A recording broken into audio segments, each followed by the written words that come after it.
नमो नमः। आप लोग क्वेश्चन के संगम में स्वागत है। आप पढ़ रहे हैं हिंदी दिग्दर्शिका। आज चतुर्थ पाठ है। आज पाठ 4 है। आप देखेंगे संस्कृत का भाग है। चतुर्थ पाठ है जातक कथा। लेकिन इसमें चैप्टर 5 लिखा गया भैया। लेकिन आप एक बुक मेरे पास है, ये बालाजी प्रकाशन है, उसमें चतुर्थ पाठ दिया गया है। कुल मिला के आप बुक पर मत जाइए, पाठों पर जाइए। ठीक, गद्यांश संदर्भ सहित अनुवाद। 5 नंबर का तो आपको व्याख्या आती है और 2 नंबर का संदर्भ आता है। 5, 2, 7 यही गद्य में रहेगा, यही 2 अंक पद में भी रहेगा और 5 अंक का गद्य रहेगा। 7, 14 नंबर का आता है। चलिए आगे देखते हैं। यही एक पद दे देंगे, कहने का मतलब गद्यांश, और इसको लिखेंगे अर्थ, तो इसका 5 नंबर मिलेगा। और इसका संदर्भ ये नीचे लिखा गया है, समझ लीजिए कि इतना लिखे देंगे। प्रस्तुत गद्यांश हमारी पाठ्यपुस्तक संस्कृत दिग्दर्शिका के जातक नामक कथा के उल्लोक जातम खंड से लिया गया है या उद्धृत है, तो यही आपको 2 नंबर हो जाएगा। ठीक है, चलिए आगे देखते हैं। जातक कथा। जातक कथा में 2 कथाएं आ जाती है। एक पहला तो आपका उल्लूक जातम। उल्लूक यहाँ नहीं लिखा गया, उल्लूक जातकम, जातकम इसकी कथा है। उसके बाद द्वितीय खंड में आपका नित्य जातक। ठीक है, पहले हम उल्लूक जातक देखेंगे। उल्लूक में उल्लू का कथाएं, उसके बाद गद्यांश एक में है। अतीत प्रथमो काल है, कालो था, कालो है तो काला। ये विसर्ग होता है। विसर्ग 3 काम होता है। श होता है, फिर र होता है, फिर रू होता है। रू जैसे होता है और रू मिलकर के ओ हो जाता है। हसिच्य एक सूत्र लगता है। ठीक है, हयवरट लड़े मंगड़न में झभय गणदस कप चढ़तो कप, इसी में जय आ रहा है तो इसीलिए हस्य से ओ हो गया। चलिए, प्रथम काल, अतीत माने बहुत पहले की बात है, प्राचीन समय का बात है। और जनः एकम अभिरूपम सौभाग्य प्राप्तम। जनः मीन लोग, एकम अभिरूपम मीन एक अभिरूप मीन विद्वान, सौभाग्य प्राप्तम माने उनका सौभाग्य प्राप्त हुआ। कहने का मतलब बहुत प्राचीन समय में सभी लोग विद्वान को प्राप्त हुए। चलिए आगे देखते हैं। स्वीकारा, स्वीकार पूर्ण पुरुषम राजा नाम अकुर्वन। स्वीकार में सभी को, स्वीकार नहीं, सर्वाकार, सर्वाकार में सभी को, यह सौभाग्य के लिए सर्वाकार में सभी को अच्छे ढंग में, जैसे पुरुष, राजा नाम माने राजान, राजा के लिए अकुर्वन माने प्राप्त करना चाहा। जितने सभी लोग थे सबको ये स्वीकार था कि राजा जो है, राजा एक हमारे बीच में होना चाहिए। ठीक है, चतुष्पदा अपि सन्निपत्ता एकम सिंहम राजानाम अकुर्वन।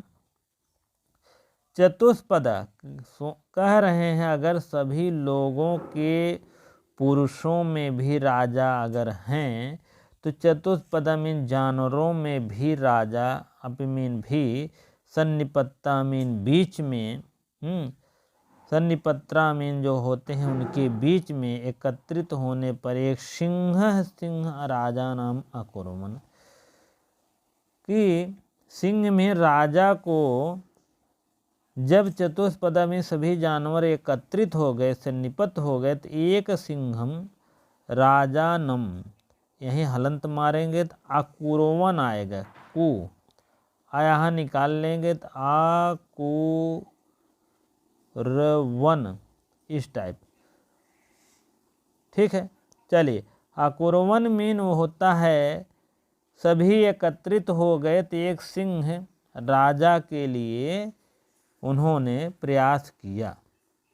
ठीक है, ततः मीन तब, शकुन गण माने सभी पक्षीगण पशु पक्षीगण, हिमवत प्रदेशे एकस्मिन् प्रशाणे सन्निपत्तः मनुष्येषु राजा प्रज्ञायते ततः चतुष्पदेषु च। अब इसका मतलब जान लीजिए। तब शकुन पक्षी सभी पशु पक्षी जितने वहाँ रहे, हिमवत प्रदेश, एक हिमालय के प्रदेश में, हिमालय के पर्वत के बगल में ही एकस्मिन एक पाषाण खंड में एक पत्थर का शिला था, उसी पर बैठकर सन्निपत्ता मीन होता है एकत्रित होकर के कह रहे हैं मनुष्येषु राजा, मनुष्यों में राजा, प्रज्ञायते मीन अगर हैं तथा चतुष्पदेश च, अगर मनुष्यों में राजा हैं और चतुष्पदे मीन राजा, इसमें मानव में अगर हैं राजा, तो कहने का मतलब चतुष्पदों में भी एक राजा होना चाहिए। कहें ठीक है। चलिए, तब अस्माकं पुरनंतरे राजा नास्ति। अस्माकं मीन हमारे, अनंतर, पुनरअंतर माने पुनः, अंतर माने बीच में, हमारे बीच में राजा ना अस्ति। ना अस्ति से हटा लीजिएगा, अस्ति, ना अस्ति मीन नहीं है। ठीक है। और अराज को वासो नामना वर्तते, हमारे यहाँ बिना राजा के वास करना, निवास करना नहीं अच्छा लग रहा है। ना वासो नाम ना वर्तते, हमारे बीच में अगर राजा नहीं है तो बिना राजा के ठीक नहीं है।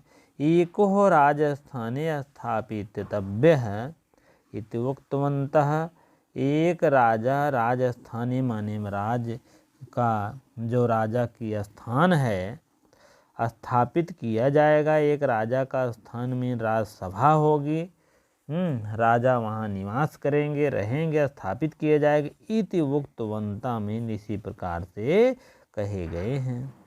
अथ ते वाम युष्मद का वैकल्पिक रूप है, देख लीजिएगा।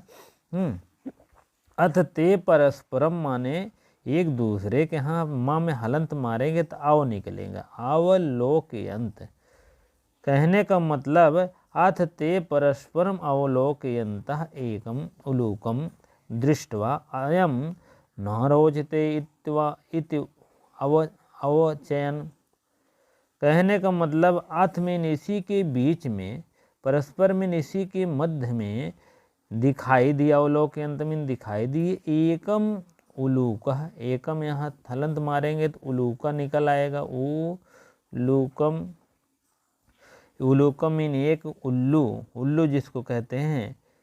ठीक है। दृष्टवा मीन दिखाई दिया।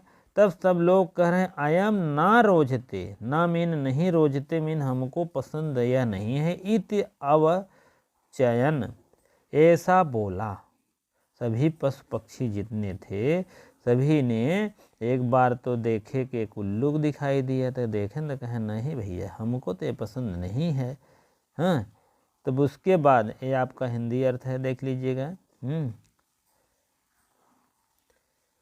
सौभाग्य, कहने का मतलब बताए थे सौभाग्यशाली और सर्वगुण संपन्न, ऐसा राजा बनाओ सर्वगुण संपन्न रहे। सर्वकार परिपूर्णना में सर्वगुण संपन्न, सौभाग्यशाली में सौभाग्यशाली हुआ। ठीक है। चलिए अब गद्यांश 2 में देखेंगे कि अथ एव, अथेव यहाँ वृद्धि संधि है, अथ धन एव हो जाएगा। ठीक है। आय और ई मिल करके हो जाएगा आय। ठीक है। वृद्धिरेच संधि। चलिए, अथेव शकुनि सर्वेषां मध्याशाय ग्रहणार्थ त्रिकृतः आश्रावयत। ठीक है।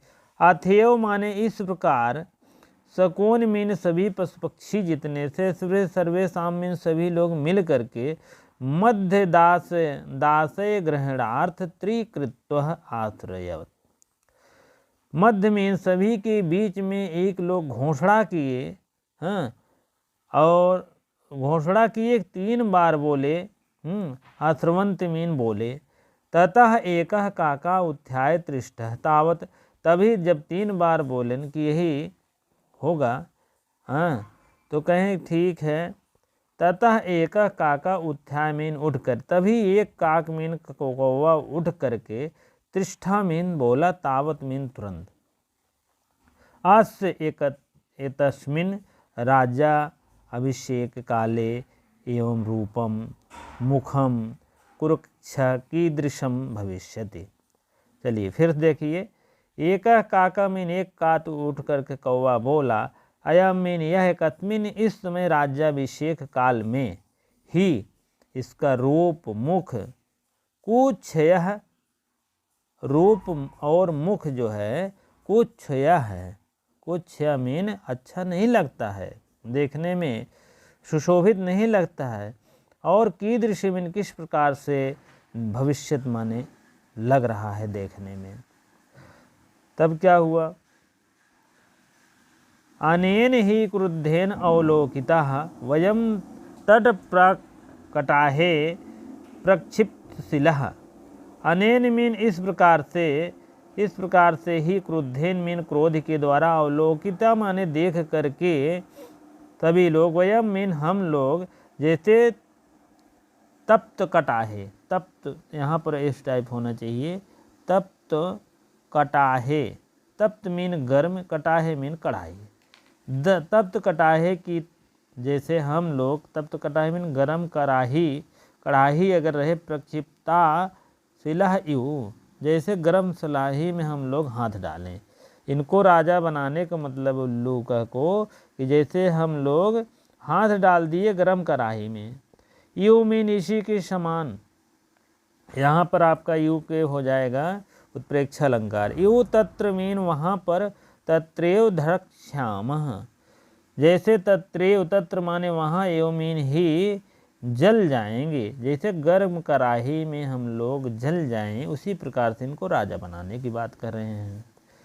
चलिए उसके बाद तब क्या हुआ, ईदृशो राजा मह्याम न रोचते इति साहसम एवं उक्त्वा मह्याम न रोचते। इसी प्रकार से, इस प्रकार से राजा मह्याम माने मुझे, चतुर्थी विभक्ति का आश्रमद रूप है, इसको देख लीजिएगा। ना मीन नहीं, रोचते मीन पसंद है, इत मीन यह यण संधि है भैया यहाँ, इति साहसम, इस साहसम, इसी प्रकार से इनको राजा बनाना जो है मुझको तो नहीं पसंद है।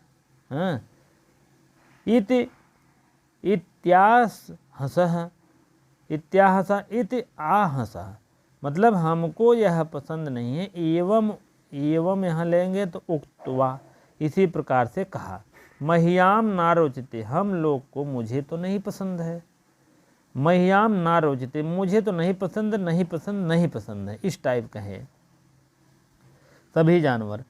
तब क्या हुआ, इति बिरुवन आकाशे उदपतत, इसी प्रकार से कह करके वह आकाश में उदपतत माने उड़ गए। ठीक है, उल्लू को अब उत्थाय, उल्लू को मीन उल्लू जो है था वह उत्थाय में उठ करके एनम अंधावत, उसके पीछे पीछे दौड़ने लगा। तब क्या हुआ, ततः आरंभा तो अन्यो वैरिणो जाति, तब इसी प्रकार से दौड़ते हुए अन्यम धावड़े, अन्यम और अन्य वैरिणों में उसका जो दुश्मन था वो भी उसके पीछे पीछे दौड़ने लगा। शकुनयः मीन जो पक्षी था वो भी दौड़ने लगा। तब भी श्रवणहंसः राजा नाम कृतम अनुगतः, श्रवण माने सोने का हंस, राजा नाम राजा को कृतम अनुमतः मीन अनुमत किए।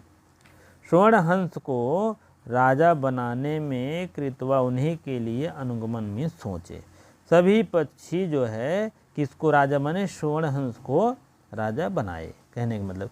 इसी बीच में थोड़ा सा श्लोक है, इसमें नहीं दिया है, ना में रोजते भद्रे वा उलूकस्या अभिषेचतः आक्रुद्धस्य मुखम पश्यम कथम क्रुद्धो भविष्यति।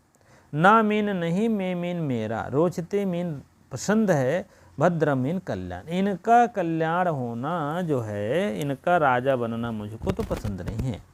उल्लूकश अभिषेचनम, उल्लूक को, उल्लूक माने उल्लूक राजा को बनना हमको कोई पसंद नहीं। भद्रम ना रोचते, यह जो भद्र मीन कल्याण होता है, भद्रम ना रोचते, मुझको तो यह पसंद नहीं है। आक्रुद्धस्य मुखम पश्यम कथम कुद्रो भविष्यतः, आक्रुद्धस्य मुखम पश्य, तो आक्रुद्ध हूँ, आक्रुद्धस्य मुख, मुख मीन मुख, आक्रुद्ध मीन क्रुद्ध, क्रोध अगर नहीं है इसका मुख, देखो इस उल्लू का मुंह जो है क्रोध नहीं है, तब भी देखो कि कैसा दिखाई दे रहा है, जैसे क्रुद्धो भविष्यत, क्रुद्धो माने जैसे क्रोधित हुआ दिखाई दे रहा है। इसी प्रकार से हमको भैया यह पसंद नहीं है। तब इनका ये बात है, सह एवं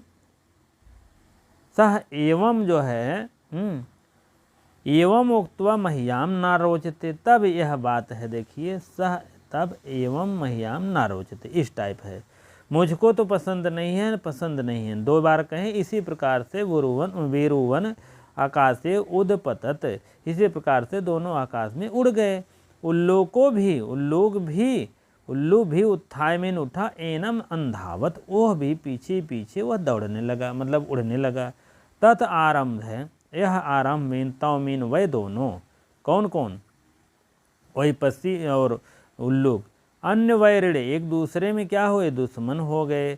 शकुनयः, तब उसके बाद जो यहाँ पक्षी बचे थे, पुष्प पक्षी भी किसको बना दिए, सुवर्ण हंस को, राजा नाम माने राजा को, कृत्वमीन करके अनुगमन कर दिया।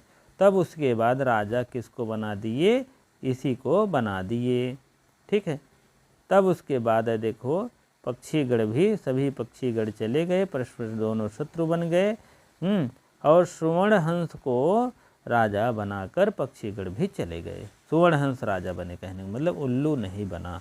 चलिए आज यहीं तक रहेगा। दूसरा जो खंड है नित्य जातम, अगले टर्न पे रहेगा, भाग 1 हो जाएगा ये और भाग 2 हो जाएगा, ठीक है। नहीं तो बड़ी वीडियो बनने पर पढ़ नहीं पाते बच्चे। चलिए ठीक है, इतनी देर आपको बने रहने के लिए आपको बहुत बहुत धन्यवाद। वीडियो को शेयर लाइक अवश्य करें। जो अगर नहीं समझ में आए किसी को तो अवश्य कमेंट बॉक्स में अवश्य बताने का कष्ट करें, ठीक है। चलिए ठीक है, इसी प्रकार से इतनी देर आपको बने रहने के लिए आपको बहुत बहुत धन्यवाद, ठीक है। चलिए।